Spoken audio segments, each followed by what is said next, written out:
Analytic function, zero of an analytic function, ये आपका heading रहेगा। ठीक है, zero of an analytic function.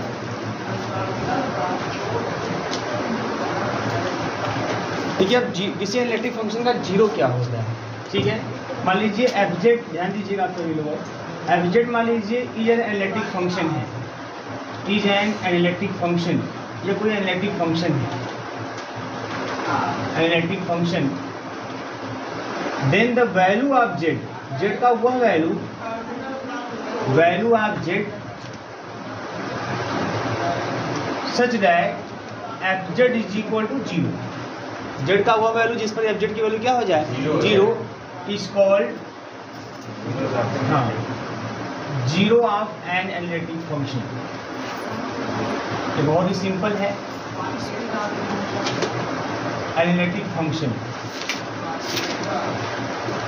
बात समझ में आ रही है। जैसे मान लीजिए f Z is equal to z minus का 2, ये भी एक एनालिटिक फंक्शन है। बात समझ में आ रही है, ये भी एक एनालिटिक फंक्शन है। एनालिटिक फंक्शन है कि नहीं है, है ना। तो भाई डिफरेंशिएबल है, डिफरेंशिएट किया जा सकता है। ठीक है, तो मेन डिफरेंशिएबिलिटी देखते हैं, सीआर इक्वेशन भी चेक कर सकते हैं आप, कोई समस्या नहीं होगी। ठीक है, ये एनालिटिक फंक्शन है। अब इसके जीरोज की बात करनी है तो f Z is equal to zero कर देंगे, इसका मतलब जेड माइनस का 2 इज इक्वल टू जीरो, इसका मतलब जेड इज इक्वल टू 2। यही क्या जाएगा, is zero of F Z, यही एफ जेड का क्या हो जाएगा, जीरो हो जाएगा। बात समझ में आ रही है। एक चीज मैं आपको बता दूं, ध्यान दीजिएगा यहाँ पे, जैसे एफ जेड हमारा है जेड माइनस का 2, जब हम F2 निकालेंगे, F2 ये जीरो हो जाएगा। भाई जीरो जाए एनालिटिक फंक्शन तो F2 जेड का स्थान रखेंगे तो जीरो हो जाएगा। अगर मैं F डैश जेड निकाल लूँ, क्या निकाल लूँ, F डैश जेड, तो F डैश जेड निकालने पर इसको डिफरेंशिएट कर दो आप, क्या जाएगा 1, which is not equal zero. अच्छा, अब आगे कहानी देखो। जैसे मान लीजिए हमारे पास F Z is equal to हो गया जेड माइनस 3 का होल स्क्वायर, ऐसा हो गया। yes, समझिएगा, जेड माइनस 3 का होल स्क्वायर। यहाँ जब जीरोज की बात करेंगे तो वही काम, एफ जेड बराबर जीरो पुट कर देंगे, इसका मतलब जेड माइनस 3 का होल स्क्वायर बराबर जीरो, इसका मतलब जेड इज इक्वल टू क्या मिल जाएगा, 3 दो बार, है ना। लेकिन अब देखो यहाँ 3 दो बार मिल जाएगा, जेड माइनस 3 का स्क्वायर है तो जेड इक्वल टू 3 का मतलब 3 मिलेगा। अब एफ डैश जेड निकालते हैं तो जाएगा 2 जेड माइनस का 3 हो जाएगा, और एफ डबल डैश जेड निकालते हैं तो खाली 2 आएगा। बात समझ में आ रही है ना। ध्यान दीजिएगा, एफ जेड की जो वैल्यू है, जो कि F3 अगर मैं लिखूंगा तो ये जीरो मिलेगा आपको। एफ डैश जेड की जो वैल्यू है, जब मैं एफ डैश 3 करूंगा तो आपको मिल जाएगा जीरो। लेकिन एफ डबल डैश जो है z which is not equal to zero. बात समझ में आ रही है, मतलब थोड़ा मेरी बात समझने की कोशिश करिएगा, है ना। अब देखो यहाँ पे जीरो, यहाँ 2 भी जीरो है, यहाँ 3 भी जीरो है। ठीक है, लेकिन यहाँ जो 2 जीरो है, इसका अगर आर्डर आपसे पूछा जाए, इसका आर्डर पूछा जाए तो इसका आर्डर आपका 1 होगा, आर्डर 1। इसका आर्डर कितना होगा, 1 होगा। बात समझ में आ रही है, इसका आर्डर 1 होगा। और इसका आर्डर अगर पूछा जाए, इसका आर्डर, तो इसका आर्डर 2 होगा। तो ऐसा भी बोला जाता है कि अगर किसी एनालिटिक फंक्शन का जीरो है, अगर उसका आर्डर अगर यम है, ठीक है ना, if z is equal to a is the zero of order m, मान लीजिए वो आर्डर यम का जीरो है, ऑफ एफ जेड, जो आपका एफ जेड एनालिटिक फंक्शन है, जेड इक्वल टू ए जो है वह उसके, है ना, उसका जो आर्डर है वो कितना है आपका, यम है। बात समझ में आ रही है ना। एफ जेड का जो जीरो है, जेड इक्वल टू ए, मान लीजिए उसका आर्डर कितना है, यम। तो अगर उसका आर्डर यम है, देन तो आपको ये भी देखने को मिलेगा, क्या, तब आपको एफ डैश एफ जेड तो जीरो देखने को मिलवे करेगा। बात समझ में आ रही है ना। एफ जेड तो जीरो देखने को मिलवे करेगा आपको, एफ डैश जेड भी जीरो देखने को मिलेगा, एफ डबल डैश जेड भी देखने को जीरो मिलेगा। बात समझ में आ रही है ना।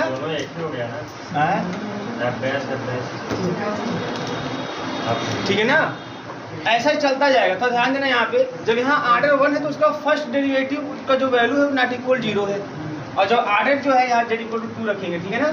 और जब आर्डर 2 है तो उसके second derivative value not equal to zero है। तो अगर आर्डर यम है तो उसके m-1 डेरिवेटिव का वैल्यू जो है वो z इक्वल टू a पे 0 आएगा, है ना। आप चाहो तो हर जगह a भी लिख सकते हो, f a बराबर 0, f डैश a बराबर 0, f डबल डैश a बराबर 0 और f m-1 a बराबर 0, but f m a is not equal.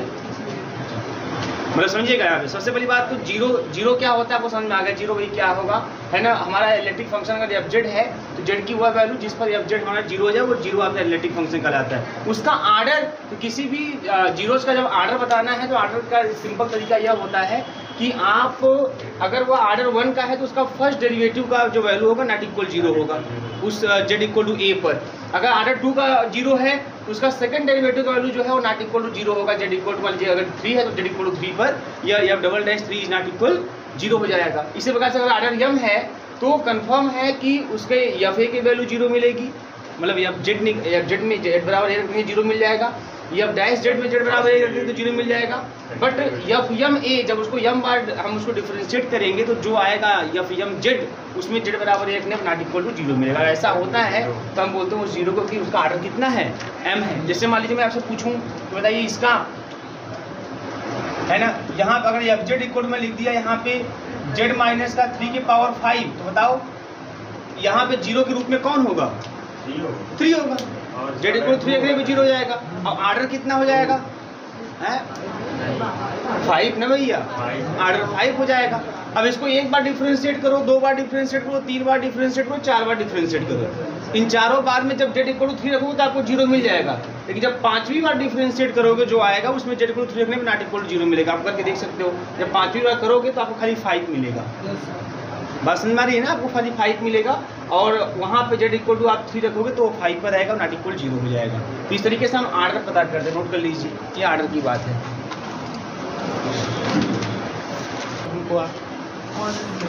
Order बहुत ही सिंपल है भाई। इसमें देखिए अब यहाँ पे जेड माइनस 2 के पावर 1 है तो इसका आर्डर 1 हो गया।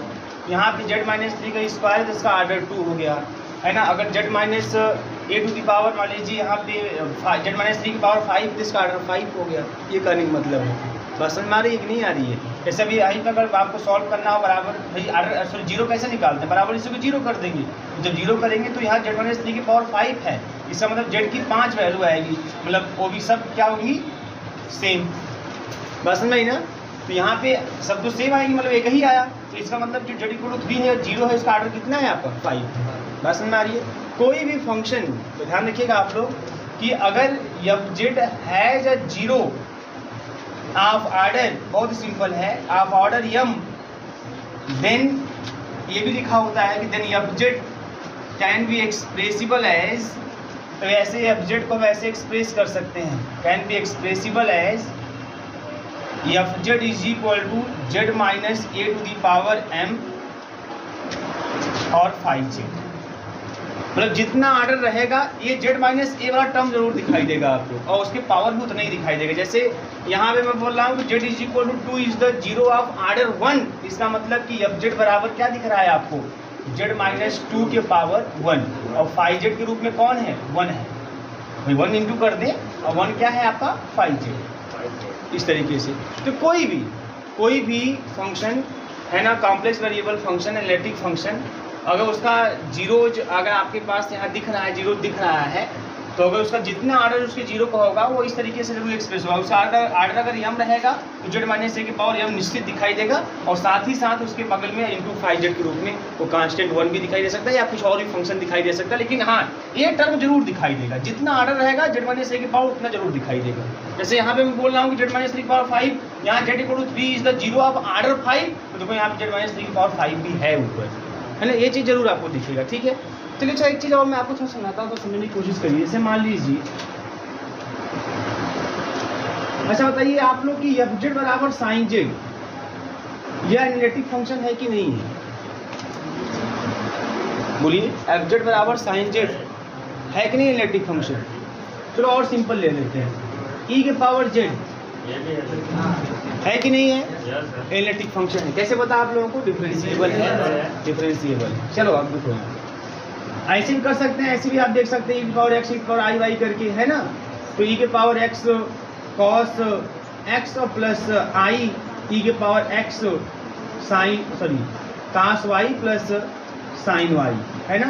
तो यहाँ से भी कर सकते थे, u बराबर यहाँ मिल जाएगा e की पावर x कास वाई और v बराबर e के पावर x साइन वाई।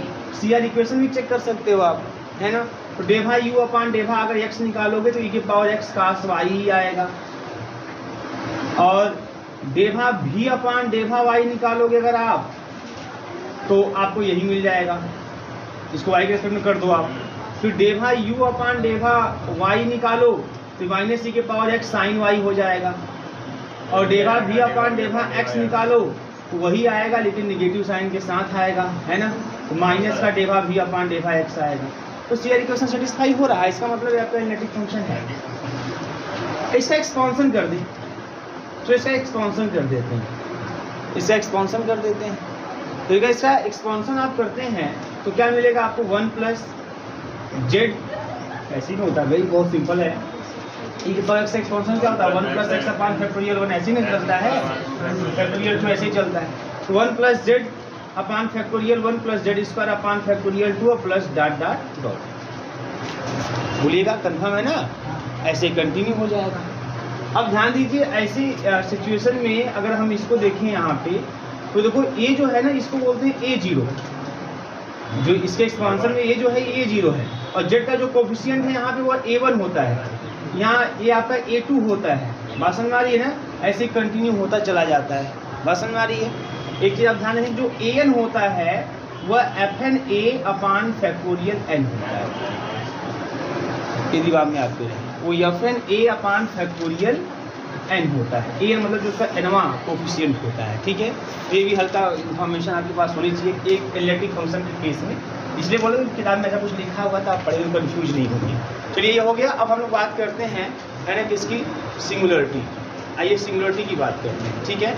चलो हेडिंग करो सिंगुलरिटी।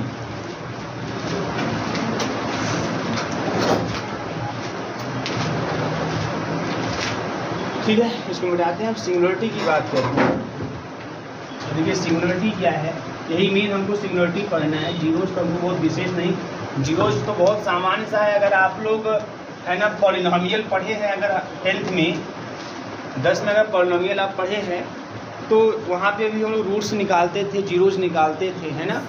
तो बस वो रियल के केस में है, कॉम्प्लेक्स के केस में, लेकिन अगर उतना ज्ञान है तो उतने से अगर आपको यहाँ जीरो पकड़ना होगा तब बता लेंगे, बहुत बड़ी बात नहीं है, ठीक है ना। चलिए देखिए अब हम बात करते हैं, बहुत ध्यान समझिएगा, यहाँ बात करते हैं एनालिटिक फंक्शन की। एनालिटिक फंक्शन की बात करते हैं। अब देखिए एग्जाम में आपको क्वेश्चन देता है, ठीक है ना, एग्जाम में न्यूमेरिकल देगा, चाहे कोई एग्जाम में न्यूमेरिकल देता है, इसमें कोई आपको प्रूफ डेरिवेशन कोई कुछ ऐसा कुछ की जरूरत नहीं होती है ना। एग्जाम में जब भी आता है 100% न्यूमेरिकल आता है। आपके MCQ में भी 100% 2-3 क्वेश्चन दिखाई देंगे, है ना, चाहे किसी तरह का एग्जाम हो उसमें दिखाई देता है। और मेरे हिसाब से अगर आप लोग CUT का दिए होंगे तो वहाँ भी जरूर दिखाई दिया होगा, था कि नहीं प्लीज़। तो काहे गड़बड़ हो गया, पढ़े नहीं थे, है ना। तो ये कंफर्म 100% क्वेश्चन यहाँ से। तो मैं एनालिटिक फंक्शन लिख दिया हूँ क्या, singularity of an analytic function. Singularity की बात करते हैं ना, सिंगुलरिटी पढ़ते हैं। हाँ, तो भाई पोल सिंगुलरिटी के ही केस में आ रही है, बात समझ में आ रही है। तो ये यहाँ से क्वेश्चन 100%, कोई एग्जाम अपने आप को मैथमेटिक्स से रिलेटेड वहाँ पे सिंगुलरिटी से क्वेश्चन 100% दिखाई देता है। कोई एग्जाम हो मैथमेटिक्स रिलेटेड, वहाँ पे आपको कॉची थ्योरम है ना, Cauchy integral formula, Cauchy residue theorem से 100% क्वेश्चन आपको दिखाई देते हैं। अब ध्यान दीजिए यहाँ पर सिंगुलरिटी के केस में हम देखेंगे भाई सिंगुलरिटी क्या होता है किसी फंक्शन का fz का। तो z की वह वैल्यू जिस पर वह फंक्शन एनालिटिक ना हो या एनालिटिक होने के लिए सीज हो जाए। सीज होने का समझते हैं ना, सीजेस टू बी एनालिटिक, इसका मतलब कि एनालिटिक उस पर ना हो पाए। जब उस पर बात आए उस पर एनालिटिक होने की तो वहाँ पर वो सीज हो जाए, मतलब काम करना बंद कर दे, है ना, एनालिटिक आपको न दिखाई दे। बात समझ में आ रही है ना, ये चीज़ होता है। तो सिंगुलरिटी में देखिए यहाँ पे जैसे मैंने आपको बताया भी था कुछ बीच में कॉची इंटीग्रल फार्मूला में सिंगुलरिटी की बात कर रहे थे। यहाँ पे सिंगुलरिटी को हम लोग पहले 2 रूप में पढ़ेंगे। एक तो पढ़ेंगे आइसोलेटेड सिंगुलरिटी, जो क्या क्या चीज़ें आपको ध्यान देनी है यहाँ पे। आइसोलेटेड आपको देखने को मिलेगा आइसोलेटेड सिंगुलरिटी, है ना, और दूसरा आपको मिलेगा नॉन आइसोलेटेड सिंगुलरिटी। दोनों मतलब समझाता हूँ कि आइसोलेटेड क्या है, नॉन आइसोलेटेड क्या है। नॉन आइसोलेटेड सिंगुलरिटी ठीक है, ये दोनों चीज़ें आप देखने को मिलेगा। आइसोलेटेड सिंगुलरिटी में आपको जो है कई तो दिखाई देने, 3 दिखाई देने वाले विशेषकर। आपको रिमूवेबल सिंगुलरिटी दिखाई देगा, रिमूवेबल सिंगुलरिटी, रिमूवेबल सिंगुलरिटी, ठीक है। आपको पोल दिखाई देगा इसी में, ठीक है। और आपको इसेंशियल सिंगुलरिटी दिखाई देगा, इसेंशियल सिंगुलरिटी। इतना ही टाइप का आपको सिंगुलरिटी आपके सामने दिखाई देगा। बात समझ में आ रही है? ठीक है। Isolated singularity, non isolated singularity, उसमें रिमूवेबल, पोल और इसेंशियल आपको दिखाई देगा। देखिए किसी भी फंक्शन का, याद रखिएगा आप लोग, किसी भी फंक्शन में जो है अगर इसेंशियल सिंगुलरिटी अगर वहाँ पे है तो वो रिमूवेबल और पोल नहीं होगा। या दिमाग में रखेंगे, कुछ चीज़ें मैं बता दूँगा, आपको लिखवाऊंगा, सब कुछ दोहराइएगा मत, है ना। बात समझ में आ रही है? अगर इसेंशियल सिंगुलरिटी है तो वहाँ पे रिमूवेबल सिंगुलरिटी और पोल आपको एग्जिस्ट नहीं करेगा। बात समझ में आ रही है? एक चीज़ और ध्यान देना है आपको, इतने के अलावा एक आपको और दिखाई देता है, क्या यहाँ पे आइसोलेटेड, आइसोलेटेड इसेंशियल सिंगुलरिटी बताना होता है सिंगुलरिटी का नेचर। तो सिंगुलरिटी जो है वो आइसोलेटेड इसेंशियल सिंगुलरिटी भी दिखाई देगा आपको, और non isolated, non isolated essential singularity. ये आपसे पूछेगा कि भाई इसमें जो सिंगुलरिटी है किस टाइप की है, ठीक है। तो किस टाइप की है, मतलब वो रिमूवेबल सिंगुलरिटी है कि पोल है कि इसेंशियल सिंगुलरिटी है। बट जब क्वेश्चन आपको दिखाई देंगे तो मैक्सिमम इस पर दिखाई, किसी कंपटीशन में या रिटन एग्जामों में इस पर दिखाई देते हैं, आइसोलेटेड इसेंशियल और नॉन आइसोलेटेड इसेंशियल, ठीक है। तो हम इन सब की बातें करेंगे और इसी से रिलेटेड डिफिनेशन और क्या क्या तरीके हैं पता करने के कि सिंगुलरिटी रिमूवेबल है कि पोल है, कितने तरीके हैं। तो कई तरीके मैं बताऊंगा आप लोगों को, क्योंकि कोई किसी एक तरीके से आप कंफर्म नहीं कर सकते कि ये कौन सी सिंगुलरिटी इसमें एग्जिस्ट कर रही है, किस टाइप की सिंगुलरिटी एग्जिस्ट कर रही है। इसलिए हम लोग कई जितने भी पॉसिबल वे हैं सिंगुलरिटी पता करने के, सबको हम लोग देखेंगे और जैसा क्वेश्चन होगा उसके अकॉर्डिंग जिस मेथड से भी हम पता कर सकते हैं उसको लगाएंगे, पता करेंगे। बात समझ में आ रही है? तो यही होगा और फिर न्यूमेरिकल की बात करेंगे, बस काम खत्म हो जाएगा। चलिए अब हेडिंग किया है ना, हेडिंग क्या क्या किए हैं, सिंगुलरिटी, सिंगुलरिटी या सिंगुलर पॉइंट कुछ भी कर सकते हैं। लिखिए इसमें डिफिनेशन लिख दीजिए, और सिंगुलरिटी ऑफ अ फंक्शन, और सिंगुलरिटी ऑफ अ फंक्शन, और singularity of a function is the point, और singularity of a function is the point at which the is the point at which the function ceases be analytic, ceases लिखवा ना, CEASES, at which the function ceases be analytic, to be भी लिख सकते हैं, कोई फर्क नहीं पड़ता है, ceases be analytic। बस समझ आ रही है? मतलब कि जेड के उस पॉइंट पर जिस पर वो फंक्शन एनालिटिक होने के लिए सीज हो जाए, मतलब एनालिटिक उस पर ना होने पाए, ठीक है। फॉर एग्जांपल अभी सिंपल से मैं एग्जांपल लेता हूँ। मान लीजिए आपके पास ये है 1/z-2 है, ठीक है, यह फंक्शन है हमारे पास। तो here z = 2 is the singularity, है ना, क्योंकि z को जब 2 पे रखेंगे ना तो ये फंक्शन ही सीज कर जाएगा। सीज का मतलब फंक्शन वैल्यू ही नहीं दे पाएगा, नॉट एग्जिस्ट हो जाएगा। बात समझ में आ रही है? तो यहाँ पे z = 2 क्या हो गया, हमारा सिंगुलरिटी हो गया। अभी कैसे टाइप की बात नहीं कर रहे, सिंगुलरिटी, सिंगुलरिटी आपको ऐसे ही देखने को मिलेगा, मतलब z की ऐसी वैल्यू जिस पर फंक्शन एनालिटिक होने के लिए सीज कर जाए, अर्थात एनालिटिक ना होने पाए, या उस वैल्यू पर, z की उस वैल्यू पर फंक्शन की वैल्यू नॉट एग्जिस्ट के रूप में दिखाई दे। मतलब बात समझ आ रही है? इस तरीके का आपको समझ में आए। z = 2 यहाँ पे रखेंगे, 1/0 मतलब 1/0 मतलब इनफाइनाइट, मतलब नॉट एग्जिस्ट, है ना, ऐसा कुछ दिख जाता है तो इसका मतलब ऐसे पॉइंट को ही हम क्या बोलते हैं, सिंगुलरिटी। तो क्या लिखिए, फॉर एग्जांपल लिख लीजिए fz = 1/z-2, fz = 1/z-2, here z = 2 is the singularity, z = 2 is the singularity। अब हेडिंग करिए different types of singularities, different types of singularities, ठीक है, डिफरेंट टाइप्स ऑफ सिंगुलरिटीज। अब उसमें हेडिंग करिए आप isolated singularity, isolated singularity, isolated singularity. ठीक है, डिफरेंट टाइप्स ऑफ सिंगुलरिटी में आइसोलेटेड सिंगुलरिटी। अब देखो आइसोलेटेड सिंगुलरिटी क्या है, बहुत ध्यान समझिएगा यहाँ पे।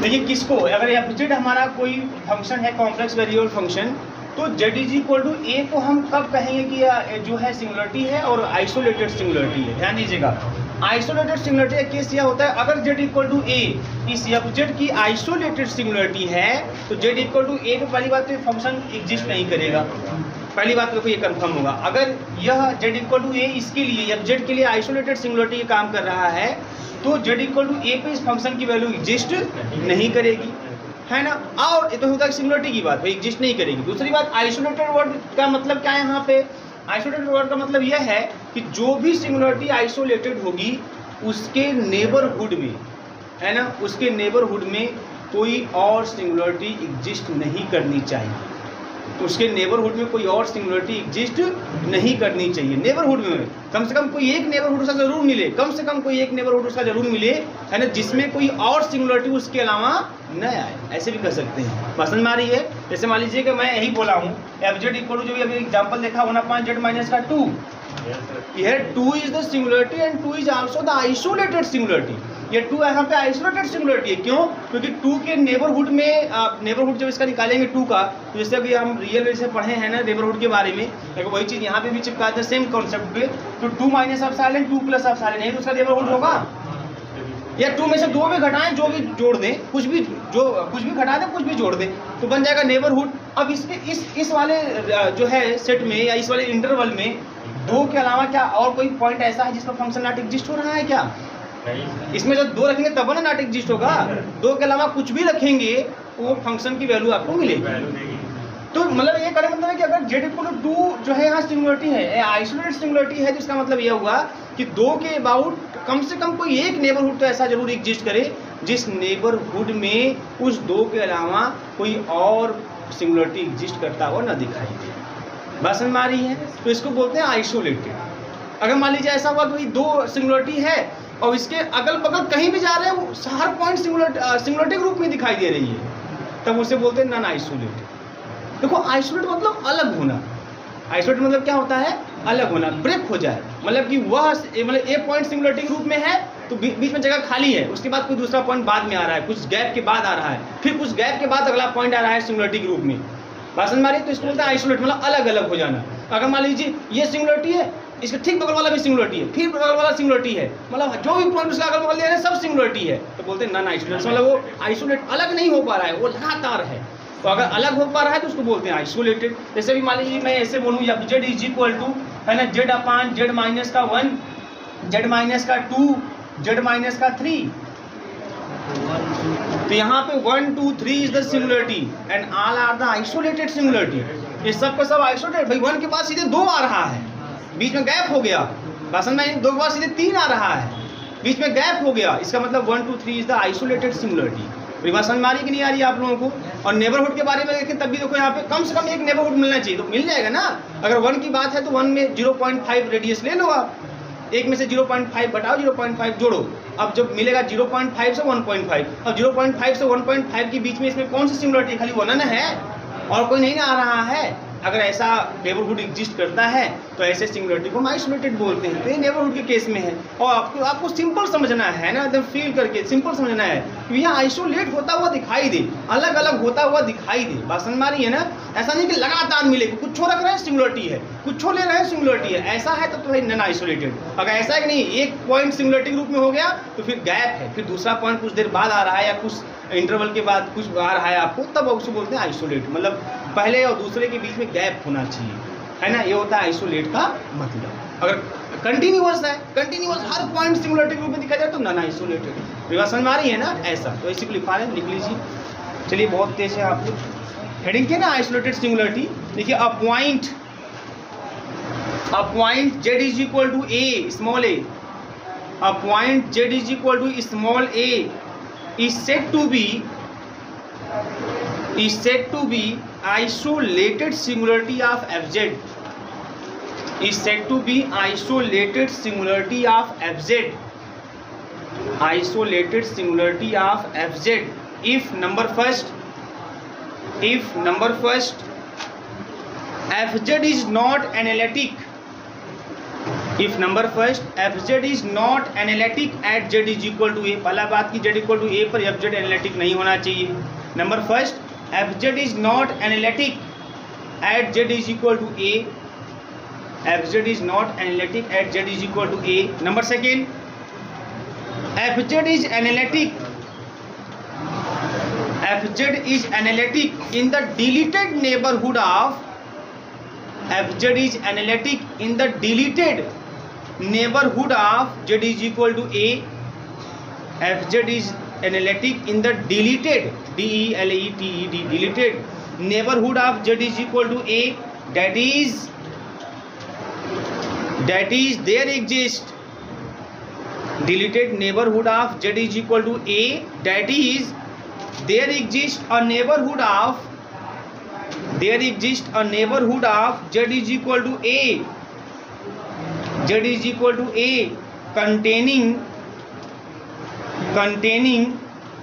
to a containing no other singularity। There exists a neighborhood of z is equal to a containing no other singularity। बात समझ में आ रही है कि नहीं आ रही है? एक डिलीटेड मतलब समझ में आ रहा है आप लोगों को? डिलीटेड में समझो यहाँ पे इसने क्या बोला है, ध्यान दीजिए। यहाँ पे डिलीटेड का मतलब क्या है, कह रहा है कि अगर z इक्वल टू 2 है ना, यहाँ पे ध्यान देना, यहाँ पे तो 2 के अबाउट जैसे 2 सिंगुलरिटी है, अब 2 का कोई भी नेबरहुड ले, बात समझ में आ रही है? 2 का डिलीटेड नेबरहुड क्या होता है, 2 को निकाल दें, इसी में से 2 को क्या करते हैं, निकाल। मेरी बात समझो, जरा ध्यान दो। पहले डिलीटेड नेबरहुड का मतलब क्या है, यहाँ पे इसे 2 का हम कोई नेबरहुड बनाना चाहें बना लीजिए, अब उसमें से 2 को निकाल दीजिए, तब जो नेबरहुड बचेगा, तब जो भी सेट हमारा बचेगा जिसमें 2 नहीं होगा और सब कुछ होगा, उसको बोलेंगे डिलीटेड नेबरहुड। बस समझ में भाई, जैसे 1 का निकालना है नेबरहुड, तो भाई 1 में से कुछ घटाएंगे कुछ जोड़ देंगे, नेबरहुड आपका हो जाएगा, उसका पता चल जाएगा। बात समझ में आ रही है? लेकिन अगर उसी में से 1 को निकाल दें, तब जो बचेगा उसे बोलेंगे डिलीटेड नेबरहुड। ये डिलीटेड नेबरहुड होता है। इसने क्या बोला, अच्छा बताओ, जब इसमें से 2 निकाल दोगे तो इस 2 निकाल दोगे तो अब जो बचेगा उसमें 2 नहीं है, अब ये डिलीटेड नेबरहुड हो गया। अब इसमें हर एक पॉइंट में जब 2 निकाल दोगे तो हर एक पॉइंट पे ये आपका एनालिटिक हो जाएगा। तो इसने यही बोला है कि अगर z equal to a fz का जो है आइसोलेटेड सिंगुलरिटी है, तो ऐसे केस में है ना, जो z इक्वल टू ए का डिलीटेड नेबरहुड होगा उसमें फंक्शन एनालिटिक होगा। जब उसको निकाल देंगे तो वही एनालिटिक हो जाएगा। ये एक भाषा ये हो गई। दूसरी भाषा यह हो गई कि अगर z इक्वल टू 2 आपका आइसोलेटेड सिंगुलरिटी है, तो कम से कम कोई एक नेबरहुड ऐसा जरूर मिलना चाहिए, है ना, कम से कम कोई एक नेबरहुड ऐसा जरूर मिलना चाहिए जिसमें 2 के अलावा कोई और सिंगुलरिटी ना हो। भाषा में है ना, ये भाषा है यहाँ पे इसकी, तो बस वही अलग होने वाली बात दिमाग में रहेगी, अब काम हो जाएगा। तो ऐसे केस में इसको बोलते हैं आइसोलेटेड। अब इसी में डिफिनेशन नॉन आइसोलेटेड का भी निकाल लीजिए, पैराग्राफ चेंज कर दीजिए, वो लिख लीजिए। देखिए z is equal to a is called, इसी में लिखवा देते हैं, z is equal to a is called non isolated singularity of fz। z is equal to a is called non isolated singularity of fz, non isolated singularity of fz if z is equal to a, if z is equal to a is a singularity, if z is equal to a is a singularity and every deleted neighborhood of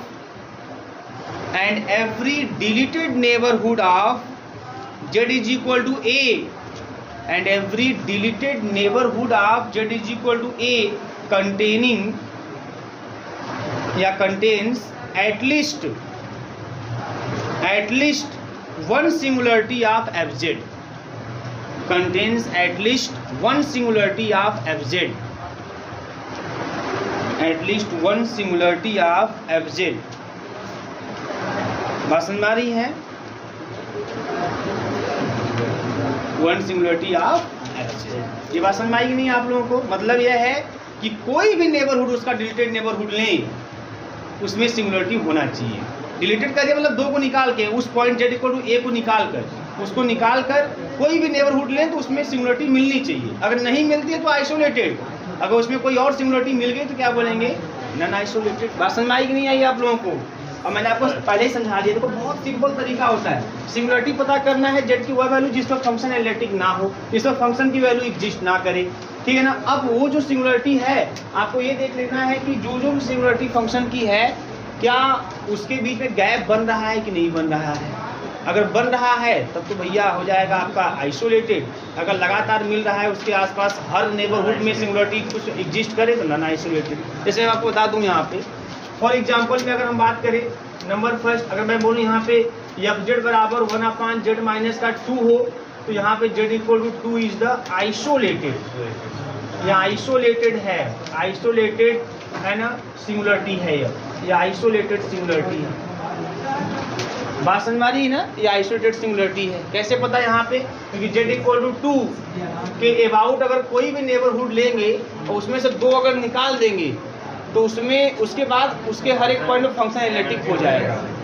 मतलब 2 या ऐसे भी कर सकते हैं कि 2 के about हम कोई भी नेबरहुड खींचें, कोई भी नेबरहुड खींचें तो 2 के अलावा कोई और सिंगुलरिटी उसमें दिखाई नहीं देगी, इसलिए z इक्वल टू 2 आइसोलेट है, मतलब और सबसे क्या हो रहा है, अलग हो जा रहा है। बस समझ आ रही है। ऐसे दूसरा एग्जांपल अगर हम ले लें यहाँ पे इस तरीके से f Z is equal to z upon z minus 1 z minus का 2 जेड माइनस का 3 ऐसा, तो यहाँ पे क्या हो जाएगा, यहाँ पे z इज इक्वल टू 1 2 3 है ना, ये सब के सब आर आइसोलेटेड है, ये सब आइसोलेट है ना। ऐसा फील होना चाहिए आपको भाई, साफ साफ देखो 1 2 3 गैप हो गया, 1 है तो उसके बाद अगला कोई पॉइंट नहीं, इसलिए 2 है फिर 3 है, ऐसा अलग अलग गैप हो जाना चाहिए। आर आइसोलेटेड सिंगुलरिटी या आइसोलेटेड सिंगुलरिटी ये भी तो बोल सकते हैं मतलब 1 2 3 पे फंक्शन एनालिटिक नहीं होगा, है ना।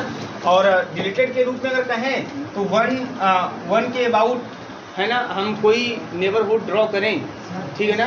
1/5 ले लेंगे तब वहाँ पर कहाँ पे मास्टर, सर वहाँ पर z -1 z -2 z -3 है, हाँ तो वहाँ पर सर 1/5 ले ले 3/4 ले लेगा। क्या लिखे बताओ, क्या लिखे, जैसे z अपान जेड अपान क्या माइनस 3/4 ऐसे नहीं सर 3/4 ऐसे, क्या दिक्कत है इसमें, क्या करें 3/4 इज द आइसोलेटेड, ये भी आइसोलेटेड होगा, बात समझ, ये भी आइसोलेटेड होगा, क्लियर है। ऐसा भी मैं एक एग्जांपल आपको और दिखा रहा हूँ, किसके बारे में बताओ, f Z is equal to 2/sin, इसको बताओ। अब ये क्वेश्चन देखो, अब इसके लिए बताओ 2/sin π/z, यही है, ठीक है बराबर। अब इसके बारे में बताओ आप, ठीक है, ये एग्जांपल देखिए, अब ध्यान दो यहाँ पे sin π/z। अब देखो यहाँ पर आप करते क्या है, sin π/z is equal to अगर 0 हो जाएगा तो मैटर फंस जाएगा, है ना भाई। सिंगुलरिटी तो निकालिए, डिनोमिनेटर को इक्वल टू 0 कर दीजिए आप। अब बताइए आप 0 किसकी वैल्यू होती है, साइन की, sin n पाई की, है ना, थीटा का व्यापक पद, ठीक है। तो यहाँ से मिल जाएगा π/z is equal to n pi. तो इसका मतलब अच्छा इतने ही नहीं है ना, इसमें आप यहाँ पे ये भी लिख सकते हो प्लस माइनस n पाई भी लिख सकते हो, तब भी 0 हो जाएगा, है ना, तब भी 0 हो जाएगा, कोई फर्क नहीं पड़ेगा। क्योंकि अगर आप साइन पाई की वैल्यू बोलोगे तब वो 0 आएगा, साइन माइनस पाई की वैल्यू तब वो 0 आएगा, साइन 2 पाई की वैल्यू वो भी 0, साइन माइनस 2 पाई की वैल्यू वो भी 0। क्लियर है, इसमें कोई कंफ्यूजन नहीं होनी चाहिए। तो ये इस तरह से z इक्वल टू क्या मिल जाएगा, z इक्वल टू पाई से पाई कट जाएगा तो मिलेगा प्लस माइनस 1/n, ये मिल जाएगा। बात समझ में आ रही है, प्लस माइनस 1/n।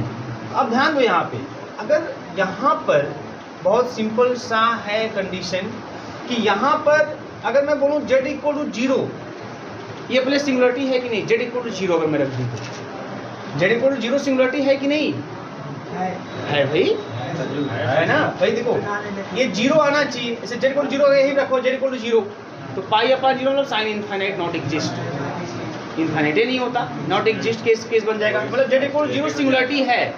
अब एक ऐसी सिंगुलरिटी है तो ये जो है ना ये नॉन आइसोलेटेड सिंगुलरिटी है। कैसे, क्योंकि 0 के अबाउट कोई भी आप खींच के देख लो, आप कोई भी नेबरहुड इसका खींचो, उस नेबरहुड में कोई ना कोई सिंगुलरिटी जरूर आएगी। क्योंकि देखो यहाँ पे, क्योंकि सिंगुलरिटी ग्रुप देखो इतना एग्जिस्ट कर रहा है इस फंक्शन में, बताओ इस फंक्शन में सिंगुलरिटी, इस फंक्शन सिंगुलरिटी क्या है, प्लस माइनस 1/n, मतलब ±1/1 भी है, ±1/2 भी है, ±1/3 भी है, ±1/4 भी है। कुछ भी देखो z इस तरीके से यानी = 1 2 3 कुछ भी रखते जाओ आप, आपको सिंगुलरिटी मिल जाएगी, वो सिंगुलरिटी के रूप में काम करेगी। बात समझ में आ रही? तो z = 0। अब 0 के अबाउट कोई भी खींच लो भैया। अगर 0 माने हम ऐसा करते हैं 0 माइनस का 0.5 मतलब माइनस का 0.5 और 0 प्लस का 0.5 मतलब 0.5 सॉरी 0.5 मतलब ये हो गया माइनस का हाफ और प्लस का हाफ। अब इस वाले में अगर देखो अगर ये 0 हमारा आइसोलेटेड होगा तो इसके नेबरहुड में है ना कम से कम कोई एक नेबरहुड इसका ऐसा होना चाहिए जिस नेबरहुड में 0 के अलावा कोई और सिंगुलरिटी नहीं होनी चाहिए। लेकिन यहाँ देखिए मैं कुछ भी ले लूँ, इसके अबाउट कोई भी नेबरहुड ड्रा कर दूँ, मान ली मैंने ये नेबरहुड ड्रा कर दिया तो -1/2 और 1/2 के बीच में क्या 1/10 नहीं आएगा क्या? 1/11 नहीं आएगा क्या? आएगा। इसका मतलब इस नेबरहुड में सिंगुलरिटी आ रही है 0 के अलावा। ये सब सिंगुलरिटी है। बोले इसका मतलब क्या? इसका मतलब ये है ±1/1 ±1/2 ±1/3 ये सब सिंगुलरिटी के रूप में काम करेगा। इतनी सिंगुलरिटी है आपके पास। तो आप z = 0 के अबाउट कोई भी आप खींच दीजिए, आप कोई भी नेबरहुड z = 0 के अबाउट ले लीजिए, है ना। आपको कंफर्म है कि उस नेबरहुड में 0 के अलावा आपको कुछ न कुछ सिंगुलरिटी कम से कम एक सिंगुलरिटी जरूर आपको वहाँ दिखाई देगी। अगर ऐसा है कि किसी सिंगुलरिटी के अबाउट कोई भी नेबरहुड लेने पर अगर उसमें उस सिंगुलरिटी के अलावा कोई और सिंगुलरिटी मिल जा रही है तो उसको बोलते हैं नॉन आइसोलेटेड। मतलब ये अलग नहीं हो पा रहा है। बात समझ में आ रही है ना? ये लगातार मिलता जाएगा आपको, लगातार मिलता जाएगा ऐसा कुछ। तो ऐसे यहाँ पे z = 0 इज द कैसा? Non isolated. Non isolated